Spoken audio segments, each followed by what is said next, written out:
magacaygu waa Maxamed Cabdalla oo ku magac dheer Maali. aad iyo aad ayaan idinkaga mahadcelinayaa inaad igu martiqaadaan barnaamijkan si aan fikirkayga uga dhiibto. Anigoo ah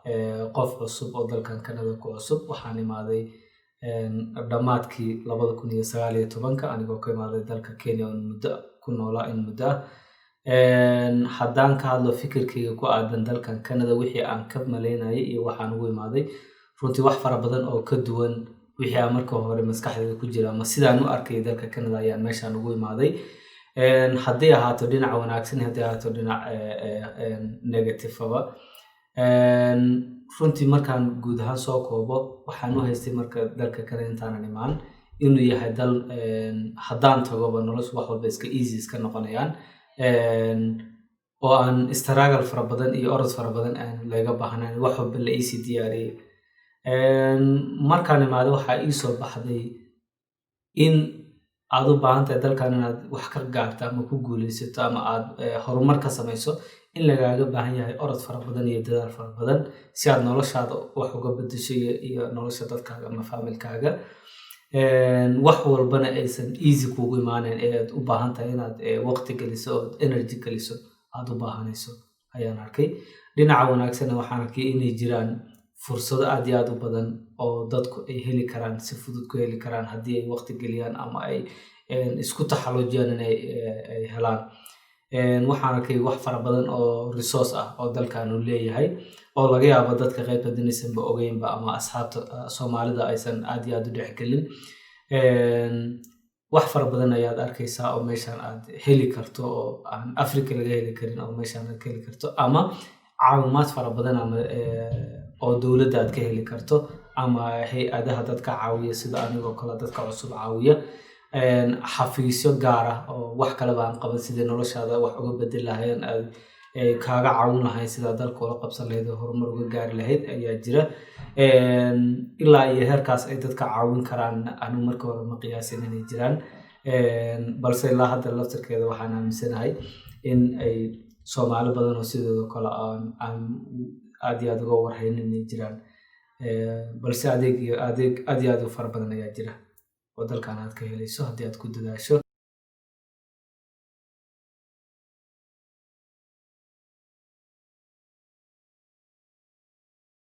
waxaan ku talinayaa in qof walbaba uu qiimeeyo timekiisa inaysan sida Africa oo kale noqon. Africa waan ogahay waqtigu ma xisaabna qof walba maalin habeen meel kaaga dhamaatay inaadan ogeyn baa laga yaabaa ama qiimo kugu fadhiin. meeshaan laakiin xasuusno saacad walba iyo habeen walba iyo maalin kastoo ku soo marta waxay u baahan tahay inaad ka faa'iidaysato oo aad wax noloshaada anfacaya inaad qabato. yaysan noqonin wax maalin ku dhalato oo ku dhamaatay si fudud yaysan kugu dhaafin. dadaalkaaga badayaan dhihi lahaa.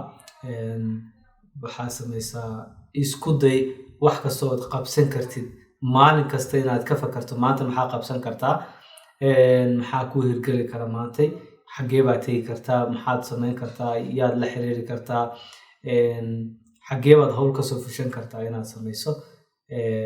waa mid aad iyo aad muhiim u ah inaad saacadaada iyo waqtigaaga xisaabiso horumarka dalkana ka gaari karto ay koob ka tahay. midda kale oo aan ku talinayo waxay tahay fadlan resource-kaaga ama waxyaabaha aad heli karto fursadaha aad haysato ka faa'iidayso. hadday noqoto tababar meel lagaa siiyey, hadday noqoto meel shaqo lagaa siiyey, fursad kastoo aad hesho yay kugu dhaafin si fudud ama ciyaar yaysan kugu dhaafin. waayo haddii mar ay ku dhaafto oo aad ka faa'iidaysan weydo inay kugu soo noqoto laga yaabo inay adkaato. jaaniskaaga ka faa'iidayso ayaan dhihi lahaa.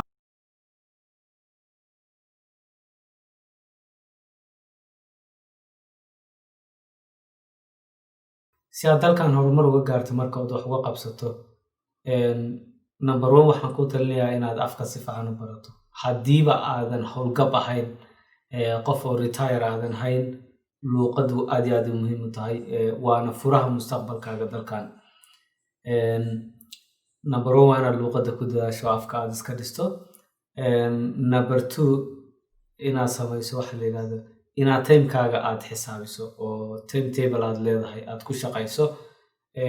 maalintu ay kuu dhalato adigoo wixii aad qaban lahayd maanta, wixii aad qaban lahayd berri, wixii aad caawa qaban lahayd adigoo timetable rasmi inaad la imaato aad samaysato waxay kuu safgaranaysaa waqti fara badan waxayna hagaysaa maalinkaaga iyo habeenkaaga suu u socon lahaa inaad ayay qorsheynaysaa oo nadaaminaysaa ay toosinaysaa waxayna horumarin kartaa productivitygaaga ama wax soo saarkaaga ayay kor u qaadi kartaa marka inaad waqtigaaga xisaabiso waa muhiim number 3 waxaan dhihi lahaa in qof walba uu la imaado qorshe rasmiya oo qoran oo meel ugu jira buug ugu jira oo ku saabsan noloshiisa dhan suu maareen lahaa balaankiisa mustaqbalka wuxuu hiigsanayo meeshuu jeclaan lahaa inuu gaaro iyo suu jeclaan lahaa inuu u gaaro waxaa macquula markaad Afrika joogtay fikirkaa ku fakaraysay iyo markaad inta imaatay wax kala duwan inay kusoo baxaan sidaa darteed waxaa u baahantay inaad balaano kala duwan aad qorato plan A plan B plan C aad qorato oo macnaheedu waxay tahay waxaan ku fakarayay inaan qabsado waxaas number 1 oo priority-ga iyo haddii kaasi qabsamo waxaan rabaa inaan sameeyo qorshaha labaad oo ii degsan waa kaas haddii kan labaad uu socon waayo marka qorshaha saddexaad ayaan ku dayayaa oo aan isku dayayaa inuu ii qabsoomo markaad marka haysato wax qoran oo rasmi ah oo aad si fiican uga fakartay waxay hagaysaa wax soo saarkaaga iyo horumarka naftaada ayay jahaynaysaa maadaama aad leedahay ay jirto meel aad u noqoto iyo tixraac aad haysato haddii wax kuu qabsoomi waayaan aad ku noqoto tiraada maxay igu qabsoomi waayeen maxaa isbedelay maxaa wax u baahan inaan wax ka qabto hadda maxaa fikrado cusub ay igu soo dhashay intaan imaaday oo aan u baahnaa inaan qabsan karo marka iyagana inaad meel ku qorato si aad isugu barbardhigto tii hore iyo midda cusub oo ku soo baxday fikradaha cusub oo ku soo baxay guud ahaanba marka inaad haysato wax qoran oo rasmi ah oo aad tixraacdo wax fara badan ayay ka bedeli kartaa mustaqbalkaaga waayo markaad soo kacayso waxaad ogtahay waxaad qabsan rabto waxaad qaban lahayd bishan ama usbuucan ama maalinkan ayaa kuu si qoranood ka fakartay mar hore laakiin ma noqonaysid qof iska soo kacay oo iska seexday iska soo toosay magaalada iska aaday ma noqonaysid midas afraad oo ku saacidey karta inaad horumar ka gaarto dalkan waxay tahay magaalada aad imaatay inta aad ku cusub tahay fadlan isku day inaad magaaladaas wax badan ka ogaato fursadaha ka bannaan inaad ogaato xafiisyada dani kaaga xirmi karto inaad soo barato meel kasta oo free resource lagu hayo inaad soo ogaato deegaanka aad joogto markaas ama magaalada aad joogto inaad wax fara badan ka barato socodkaaga marka badi intaad cusub tahay ayaan dhihi lahaa 2 bilood ama 3 bilood oo ugu horeysa isku day horta inaad deegaankaaga wax ka barato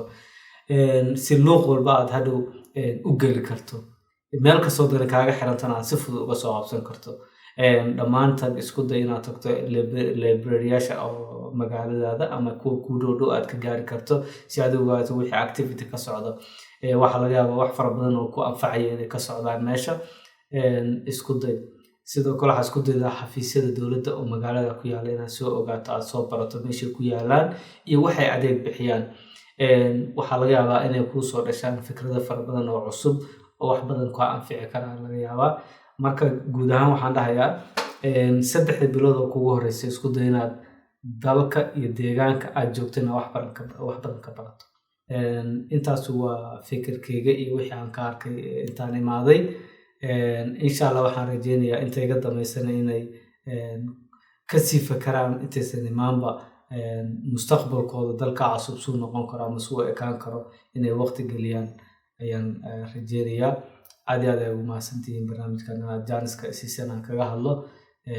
mar kale waan idin mahadcelinayaa